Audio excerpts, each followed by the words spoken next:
Welcome back to another quick guide. Today, we'll walk you through how to stop notifications coming from Chrome. To stop notifications, from Chrome, we have two best methods for you. First, block notifications from Chrome settings. Open Google Chrome on your PC. Click the three-dot menu in the top right corner. Choose Settings. Then go to Privacy and Security. Then, choose Site Settings. Scroll down and click Notifications. On the Allow to Send Notifications, find the website you want to block. Click the three-dot menu again next to the site and choose Block.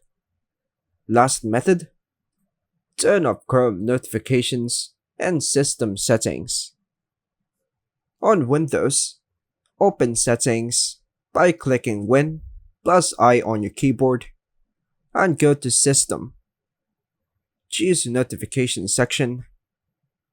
Scroll down and find Google Chrome on the Get Notifications from these apps. Toggle up Chrome notifications. Using these methods, you can stop annoying Chrome notifications on both PC and mobile. And that's all for now, folks. Thanks for watching.